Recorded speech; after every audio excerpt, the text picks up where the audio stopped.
semuanya, perkenalkan nama saya Umi Kulsum dari Universitas Pelita Bangsa dengan NIM 112210148. Di sini kita akan belajar bersama tentang komunikasi dan negosiasi bisnis. Komunikasi itu adalah suatu proses penyampaian dan penerimaan pesan atau informasi di antara dua orang atau lebih, dengan harapan terjadinya pengaruh yang positif atau menimbulkan efek tertentu yang diharapkan. Sedangkan negosiasi bisnis yaitu sebuah transaksi di mana kedua belah pihak mempunyai hak atas hasil akhir. Hal ini memerlukan persetujuan kedua belah pihak, sehingga terjadinya proses yang saling memberi dan menerima sesuatu untuk mencapai kesepakatan bersama. Lalu manfaat komunikasi dan negosiasi bisnis yaitu yang pertama, mendorong pencapaian tujuan bisnis, meningkatkan kolaborasi dan produktivitas, mencapai kesepakatan yang menguntungkan, lalu yang terakhir mengatasi perbedaan pendapat dan menyelesaikan masalah. Unsur-unsur komunikasi itu yang pertama, komponen komunikasi. Komponen komunikasi terdiri dari pengirim atau sender atau yang sering disebut juga komunikator, itu pihak yang memulai proses komunikasi dengan menyampaikan pesan. Ini bisa berupa atasan, rekan kerja, departemen, atau bahkan seluruh perusahaan. Lalu ada pesan atau message, yaitu informasi, ide, gagasan, instruksi, atau opini yang ingin disampaikan. Pesan ini bisa berupa verbal, lisan atau tulisan, maupun nonverbal, bahasa tubuh, ekspresi, dan lain-lain. Lalu ada saluran atau media, yaitu sarana yang digunakan untuk menyampaikan pesan dari pengirim ke penerima. Ini bisa berupa tatap muka, email, telepon, intranet perusahaan, rapat, dan memo. Lalu ada penerima atau receiver, yaitu pihak yang menerima, menguraikan, dan memahami pesan. Lalu ada arah komunikasi. Arah komunikasi terdiri dari 5, yaitu yang pertama, komunikasi vertikal ke bawah. Contohnya itu instruksi kerja, kebijakan perusahaan, atau pengumuman dari atasan. Lalu yang kedua, ada komunikasi vertikal atau ke atas. Contohnya yaitu laporan, usulan, keluhan, atau umpan balik dari bawahan kepada atasan. Lalu yang ketiga, ada komunikasi horizontal. Contohnya koordinasi antar tim, diskusi antar manajer, atau berbagai informasi di antara rekan kerja. Lalu yang terakhir, ada komunikasi diagonal. Contohnya, misal seorang staf dari departemen marketing berkomunikasi langsung dengan seorang manajer dari departemen IT untuk sebuah proyek. Ini contoh komunikasi vertikal ke bawah via email. Misalnya, atasan ingin mendistribusikan kartu BPJS Ketenagakerjaan karyawan new hire yang baru masuk pada bulan Mei 2025 melalui email. Lalu contoh komunikasi dan negosiasi bisnis antara departemen warehouse dan produksi. Komunikasinya yaitu bagian warehouse menginformasikan ketersediaan bahan baku kepada produksi, atau produksi meminta informasi tentang jadwal pengiriman bahan yang dibutuhkan. Lalu yang negosiasi, jika ada keterlambatan pengiriman bahan baku dari warehouse ke produksi yang bisa menghambat jadwal produksi, negosiasi mungkin bisa terjadi untuk mencari solusi. Gaya komunikasinya yang pertama bisa berupa berorientasi pada solusi. Kedua belah pihak, warehouse dan produksi, bisa berfokus pada mencari jalan keluar terbaik dari masalah keterlambatan ini. Kolaboratifnya, meskipun ada masalah, tujuan adalah bekerja sama untuk meminimalkan dampak negatif, bukan saling menyalahkan. Lalu tegas saat menyampaikan dampak. Produksi mungkin menegaskan dampak dari keterlambatan jadwal mereka, dan warehouse perlu jujur tentang penyebab dan perkiraan durasi keterlambatan. Lalu strategi dalam negosiasi ini Yang pertama, identifikasi akar masalah. Warehouse perlu mengidentifikasikan mengapa ada keterlambatan, misalnya masalah di penerimaan, picking, atau transportasi internal. Lalu yang kedua, penawaran opsi atau alternatif.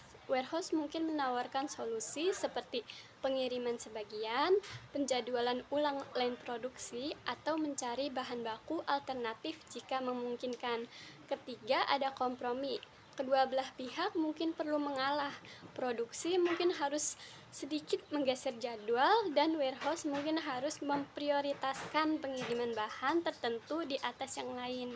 Lalu yang keempat, fokus pada dampak bisnis. Negosiasi seringkali melibatkan pembahasan dampak keterlambatan terhadap output produksi, biaya operasional, dan kepuasan pelanggan. Lalu yang terakhir ada membangun kepercayaan. Kepercayaan dibangun selama komunikasi rutin akan sangat membantu dalam proses negosiasi ini. Saluran komunikasinya yaitu bisa verbal, langsung atau telepon. Ini seringkali dilakukan secara lisan karena urgensi dan kebutuhan untuk dialog dua arah. Lalu bisa juga rapat khusus atau ad hoc jika masalahnya kompleks dan membutuhkan diskusi mendalam dengan beberapa pihak. Lalu yang terakhir, email atau pesan sistem untuk mendokumentasikan kesepakatan atau action plan yang dihasilkan dari negosiasi. Lalu hambatan komunikasinya yaitu keterlambatan atau ketidakakuratan informasi ketersediaan bahan baku. Dampaknya, produksi tidak bisa merencanakan dengan baik, menyebabkan idle time atau overtime. Solusi yang didapat yaitu pertama, sistem WMS atau ERP yang terintegrasi, memastikan update stok dan status bahan baku secara real time yang dapat diakses oleh produksi. Lalu kedua, ada protokol pelaporan baku, menetapkan prosedur bagi warehouse untuk secara proaktif melaporkan status stok dan perkiraan kedatangan bahan penting. Yang terakhir, siklus inventarisasi rutin, melakukan stok off-name atau cycle count secara teratur untuk menjaga akurasi data inventaris. Lalu di sini ada studi kasus. Pada hari Senin, 30 Mei 2025, akibat libur long weekend, terjadi insiden miskomunikasi antara tim sales dan tim warehouse yang menyebabkan pengiriman barang ke customer terlambat 2 hari yang mengakibatkan customer mengajukan komplain. Analisis 5W1H-nya, yang pertama, what? Apa yang terjadi? Terjadinya insiden miskomunikasi antara tim sales dan tim warehouse yang mengakibatkan keterlambatan pengiriman barang kepada pelanggan selama 2 hari, yang berujung pada pengajuan komplain dari pihak pelanggan. Lalu yang kedua, when? Kapan terjadinya? Insiden ini terjadi pada hari Senin 30 Mei 2025, tepat setelah libur akhir pekan. Lalu yang ketiga ada where, di mana terjadinya miskomunikasi ini terjadi dalam proses koordinasi operasional antara tim sales dan tim warehouse, berarti secara fungsional berlokasi di dalam perusahaan. Yang keempat ada who, siapa yang terlibat? Pihak terlibat langsung ini tim sales dan tim warehouse, ya, dan pihak terdampaknya pelanggan dan manajemen perusahaan. Yang kelima ada why, mengapa ini terjadi? Penyebab utamanya adalah miskomunikasi antara tim sales dan tim warehouse. Faktor pemicu spesifik disebutkan sebagai akibat libur long weekend. Ini mengidentifikasikan kemungkinan kurangnya koordinasi atau prosedur khusus selama periode libur. Yang keenam, how, bagaimana? Miskomunikasi tersebut menyebabkan keterlambatan pengiriman 2 hari. Detail bagaimana miskomunikasi itu terjadi, misalnya sales lupa menginformasikan, warehouse salah jadwal, tidak ada prosedur libur.